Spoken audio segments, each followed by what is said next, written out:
Bonjour à tous, j'espère que vous allez bien, que vous avez passé une excellente semaine. Aujourd'hui, on va plonger au cœur de la lettre aux Éphésiens. Et on va aborder ce sujet avec le pasteur Jean-Jacques Chafaugrac. Comment vas-tu Jean-Jacques ? Ça va très bien, merci. Tu as passé une bonne semaine ? Une excellente semaine. Super. Et également avec le pasteur Jétro Camille. Comment vas-tu Jétro ? Bonjour Nafi, je suis en pleine forme, merci. Toi aussi, tu as passé une très très bonne semaine. Une semaine bien remplie, mais une bonne semaine. D'accord, c'est très bien. Alors, est-ce que vous êtes gourmand ? Est-ce que vous aimez manger ? J'aime manger et je l'apprécie tout particulièrement quand j'ai faim. Et toi ? Oui, moi aussi, très clairement. Moi, je suis une grosse gourmande. Du coup, je me suis inscrite sur une application qui nous donne des bons plans. Et cette semaine, c'était les cookies gratuits. Donc, j'ai été dans un magasin qui distribuait des cookies gratuitement. Inutile de vous dire le monde qu'il y avait. Mais c'était blindé. Une queue, j'en pouvais plus.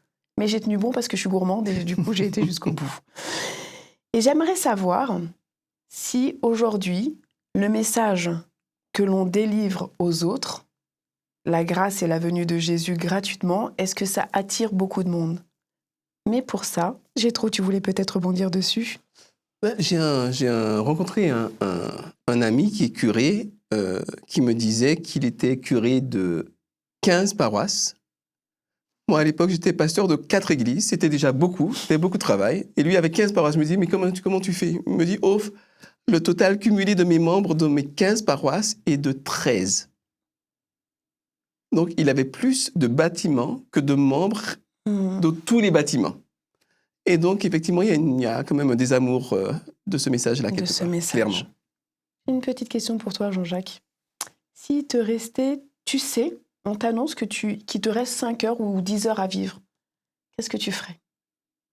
C'est vrai que ça nous oblige à revoir nos priorités. Et on se rendrait compte très rapidement que parmi les priorités, eh bien, la relation à l'autre, les personnes qui nous sont chères, eh bien, prendraient la première place très rapidement. Bien avant le travail, bien avant tous ces loisirs et objectifs qu'on se donne parfois dans la vie. C'est important, hein ? Et toi ? Pareil, ma première pensée, ça a été j'irai vite faire un crédit pour acheter un maximum de bonbons. Mais plus sérieusement, bien sûr, c'est ma femme, mes enfants, mes amis, passer du temps avec eux et puis leur dire ce que j'ai de plus précieux et de plus beau à leur dire, tout à fait comme Jean-Jacques l'a dit. Une question pédagogique. Dans la Bible, j'ai lu quelque chose qui m'a vraiment interpellée. Je vais vous le lire et vous allez me dire ce que vous en pensez. Je m'excuse à l'avance auprès de toutes les femmes. Qui dit « Femmes, soyez soumises à vos maris. Enfants, soyez soumis à vos parents. Esclaves, soyez soumis à vos maîtres. » On a le sentiment que la Bible est un livre du passé. Je trouve ça un petit peu macho et plutôt de droite. Femmes, soyez soumis à vos maris. Est-ce qu'il y a une suite à ce texte ou est-ce que moi, ce soir, quand je rentre, je dois être totalement soumise à mon mari ? Qui va répondre à cette question ? Alors, c'est vrai que le texte ne dit pas « Hommes, soumettez vos femmes ». Donc déjà, c'est un choix personnel d'auto-sacrifice pour l'autre. Le plus important, c'est le passage qui n'a pas été lu. Juste après. Marie, aimez vos femmes comme Jésus, au point de vous sacrifier pour elles. Alors là, demander à un homme de se sacrifier pour sa femme, c'est peut-être plus difficile que de demander à une femme de se soumettre à son mari. À quelque part, on voit bien que là, il y a une certaine parité qui est établie dans ce passage pour montrer que d'un côté comme de l'autre, on veut faire du conjoint la priorité. Ce qui est un énorme décalage par rapport à la conception qu'on avait du couple à l'époque. C'est très moderne comme conception. C'est très moderne, exactement. Mari comme femme doivent faire de l'autre la priorité. Merci beaucoup. Qu'en penses-tu, Jétro ? Mais la Bible est un livre du passé. Et c'est intéressant d'investiguer dans le passé pour savoir comment on vivait à l'époque. Et à l'époque, dans la société mésopotamienne, les enfants étaient soumis aux parents, les femmes étaient soumises aux maris, les esclaves étaient soumis à leurs maîtres. Donc quand Paul dit cela, il ne dit rien de nouveau, il ne dit rien d'extraordinaire. Par contre, comme Jean-Jacques l'a bien remarqué, il introduit des éléments de progrès qui sont pour l'époque complètement révolutionnaires et qui ne sont toujours pas appliqués, même en France en 2023. On n'a Malheureusement. toujours pas eu de femme présidente de la République. Il y a toujours des inégalités salariales. Il y a toujours, malheureusement, des violences envers les femmes. Et donc, jusqu'en 2023, ces principes, aimez vos femmes comme le Christ a aimé l'Église et s'est sacrifié pour elle, mais on ne l'applique toujours pas. Donc, de ce point de vue-là, la Bible est un livre du passé, mais qui, sur les valeurs qu'elle communique, était très en avance, non seulement sur le temps d'il y a 2000 ans, mais même sur le temps d'aujourd'hui. Du coup, si je reprends ce que tu me dis, et si je comprends bien, ça voudrait dire que je devrais appliquer mon mode de vie sur la Bible et que je devrais me référer aux valeurs de la Bible. Pourquoi est-ce que je ne vivrais pas tout simplement comme monsieur et madame tout le monde?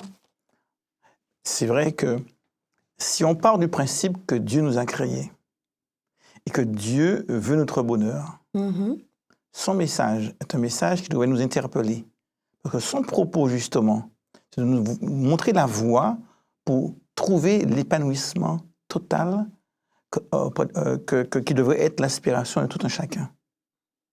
Donc, quelque part, cette conviction que la Bible est le message de Dieu pour moi induit le fait que je veuille savoir quel est ce message, le comprendre pour progresser.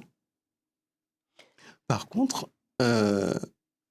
il faut que je puisse comprendre ce message. Le mot a été dit, comprendre. Si je me contente de prendre la Bible, qui est un livre qui est écrit, disons, peut-être entre, grosso modo, moins 1500 et plus 100, pour être très, très grossier dans les dates, et que je veux tout appliquer à la lettre, je ne vais pas m'en sortir. Il y a des lois qui sont des lois circonstancielles, qui sont des lois d'époque, qui concernent, par exemple, certaines maladies, certains rites sacrificiels. Enfin, voilà, il y a des choses un petit peu bizarres d'époque, mais quand j'essaie de comprendre les valeurs qui sous-tendent ces rites, alors je vois ce que Dieu a comme projet pour l'être humain et quelles valeurs le portent. Et ces valeurs, par contre, sont universelles. Alors, pour illustrer ce que tu dis, si on reprend le même passage, Oui. Femmes, soyez soumises, et Marie, aimez vos femmes comme Christ qui s'est sacrifié pour l'Église. Bien, dans le fond, il dit la même chose, mais il est obligé d'utiliser des expressions et des tournures différentes pour dire la même chose aux deux. En langage moderne, on dirait Marie et femme, vous êtes appelés tous les deux à. Non, les femmes sont appelées à faire un choix, les hommes aussi, mais les formules sont différentes parce qu'il sait qu'ils s'adressent à des personnes qui vivent dans un contexte social particulier. Et ce qui était d'époque valable pour le mariage, on est d'accord qu'aujourd'hui c'est quand même un petit peu différent ou pas du tout? Bien, les valeurs bibliques sont des valeurs que nous croyons inspirées de Dieu. Et en ce sens, nous croyons aussi que ces valeurs-là sont des valeurs qui amènent l'épanouissement. C'est la raison pour laquelle, comme le disait Jutro il y a quelques instants, on a encore du mal à les appliquer, parce que si on les appliquait, eh bien, on serait dans un monde bien meilleur. La bienveillance. On serait dans un monde parfait. Sachant malgré tout que ces valeurs sont dans un livre et que ce livre, si on ne cherche pas vraiment à en saisir la substantifique moelle, le sens profond, ça m'a échappé, on peut faire beaucoup de mal. Il y a pas mal, par exemple, j'ai rencontré pas mal d'hommes qui ont pris, ou même de femmes, qui ont pris juste ce passage-là, femmes, soyez soumises à vos maris, et qui en ont fait une matraque, soit pour se matraquer soi-même, soit pour matraquer l'autre. Donc, on peut aussi faire de la Bible ou de n'importe quel outil que Dieu met à notre disposition. On peut en faire une arme de destruction. Donc, c'est vraiment... ça demande vraiment du discernement, de la clarté d'esprit. Et ça se travaille, ça, la clarté et le discernement. Mais c'est ce que tu as dit tout à l'heure. Tu as dit qu'il fallait pas lire la Bible comme ça et qu'il faut la lire et la comprendre.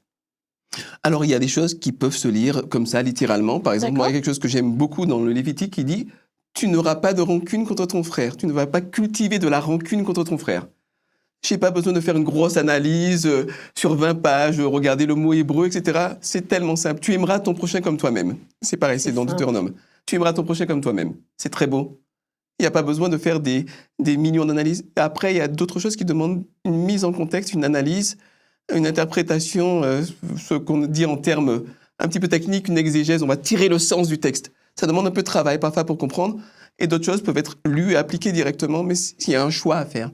C'est pas je prends tout et j'applique tout sans réfléchir. Ça fait beaucoup de dégâts. D'accord. Jean-Jacques, je vais avoir besoin de ton aide. Est-ce que tu peux me lire Éphésiens 2, versets 8 à 10, s'il te plaît? Parce que c'est un passage que j'ai beaucoup aimé, mais il y a une petite partie que j'ai du mal à comprendre. Alors, Éphésiens, S'il te plaît. au chapitre 2, les versets 8 à 10. S'il te plaît. En effet, vous êtes sauvés grâce à la bonté de Dieu et parce que vous croyez. Cela ne vient pas de vous, c'est Dieu qui vous donne le salut. Ce salut ne vient pas de vos actions à vous, donc personne ne peut se vanter. Oui, c'est Dieu qui nous a fait. Il nous a créés dans le Christ Jésus pour que nous menions une vie riche en actions bonnes. Et ces actions, Dieu les a préparées pour que nous les fassions. Alors, c'est pas que j'ai pas compris, parce que c'est clair, mais moi j'étais toujours persuadée qu'il fallait que je fasse plein de bonnes actions pour être sauvée, en fait. Mais là, c'est pas du tout ce qu'il dit. C'est vrai que nos actions ne peuvent en aucun cas nous procurer le salut. Mais parce que nous avons été sauvés, sans action aucune, alors nous voulons vivre comme quelqu'un de sauvé. Et mon exemple préféré est le suivant.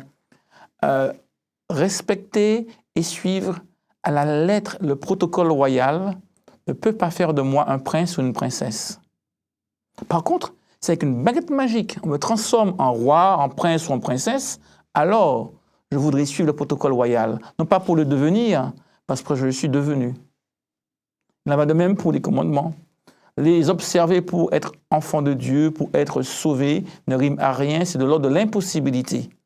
Mais si en Jésus, Dieu fait de moi son enfant, alors je voudrais vivre, me comporter comme un enfant de Dieu. C'est beau. C'est la perte, quelque part, c'est la perte du pouvoir. Dans ce que tu décris là, Oui. je fais des bonnes actions pour être sauvé, j'ai le pouvoir. Parce que par mes actions, je peux finalement changer la vie de Dieu sur moi et l'amener à me sauver, presque le contraindre. Regarde, j'ai fait ceci, j'ai fait cela, j'ai fait ceci, j'ai fait cela. Donc maintenant tu me sauves, tu es contraint quelque part. Et ce verset d'Éphésiens 2 nous pousse à abandonner cette illusion de pouvoir, parce que c'est une illusion évidemment, et à laisser Dieu faire son travail et nous transformer et déployer en nous son pouvoir à lui, qui nous amène, comme l'a dit Jean-Jacques, naturellement, à nous comporter comme des princes et des princesses du royaume de Dieu. Ça vient naturellement. C'est pas une contrainte ou une menace, c'est pas une carotte ou un bâton, c'est quelque chose qui se fait naturellement avec l'aide de Dieu et c'est très très beau. Mais si tu permets, Bien sûr. j'aurais aimé qu'on puisse s'arrêter là et puis dire que tout est beau, tout est parfait. Mais la réalité nous montre qu'une fois fait enfant de Dieu, eh bien, ce choix de vivre comme un enfant de Dieu me met face à mes lacunes, à mes faiblesses, à mes contradictions, où mon idéal, eh bien, parfois est éloigné de la réalité que je vis. Il y a un décalage entre cet idéal et la réalité. C'est un parcours, un cheminement. C'est la raison pour laquelle des personnes qui sont authentiques, qui sont sincères, qui sont chrétiennes, peuvent se retrouver en défaut, prises à défaut parce que ce qu'elles voudraient n'est pas toujours ce qu'elles réalisent dans leur vie. C'est ça qui est fantastique. C'est que même quelqu'un comme l'apôtre Paul qui écrit Éphésiens, à un autre moment dans la Bible, il dit « Oh là là, je le dis à ma manière, je suis malheureux parce que je suis trop en décalage avec mon idéal. Je voudrais être quelqu'un de vraiment bien, mais parfois je fais n'importe quoi.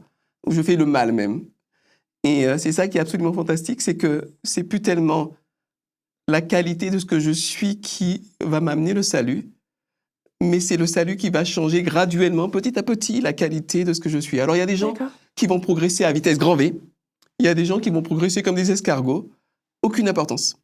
L'essentiel, c'est de continuer à avancer. Ouais, c'est de progresser avec Dieu et c'est très beau.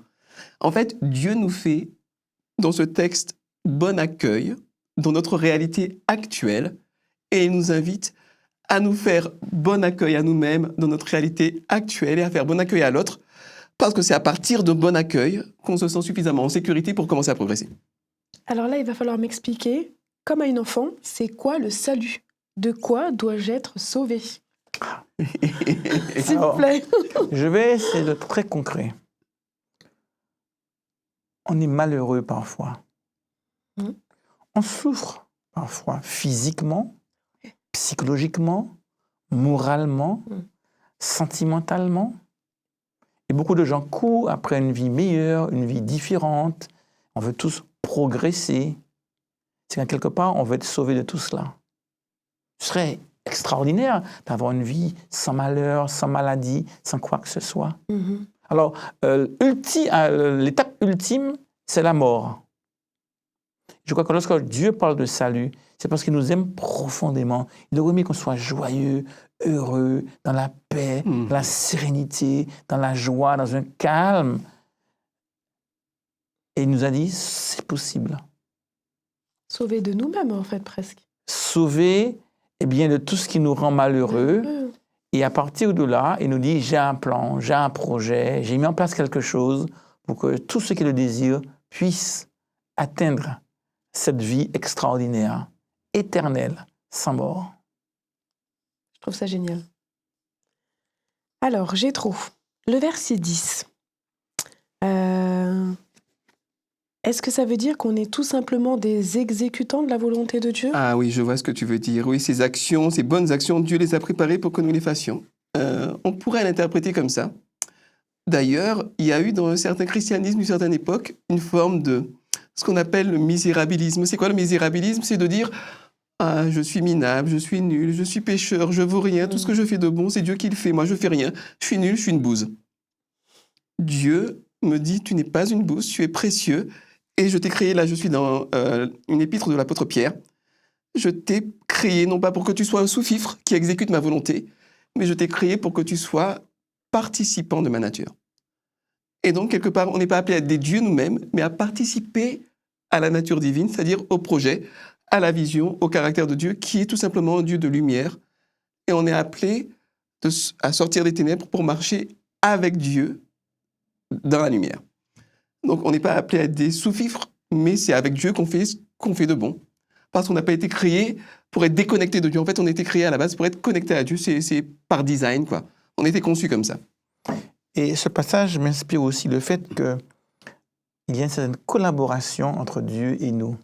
Faire de bonnes actions, ce n'est pas simplement le fruit de notre propre volonté. Oui. Ce n'est pas non plus le fruit d'une programmation que Dieu ferait sur notre cerveau, qui fait que du coup, il nous contrôlerait comme on contrôle un robot, nous programmerait comme on programme un robot. C'est moi le fruit d'une collaboration intelligente de la volonté de Dieu, de la volonté de l'homme, où ensemble, on veut agir pour l'épanouissement parfait et total de chacun. Merci beaucoup, messieurs. Je vous remercie. Merci, Jean-Jacques, d'avoir partagé ce programme avec nous. Avec plaisir. Et merci beaucoup, Jétro. Merci à toi, Nafi. En tout cas, je vous remercie parce que j'ai compris. J'ai compris, en tout cas, que je ne serai pas sauvée parce que je fais plein de bonnes actions, mais par contre, que je contribue. En tout cas, et que c'est une collaboration avec Dieu. Et ça, je m'en réjouis énormément. Je vous souhaite à tous les deux de passer une excellente semaine. Et on se voit la semaine prochaine. Et passez à tous un très bon week-end. Merci beaucoup, au revoir.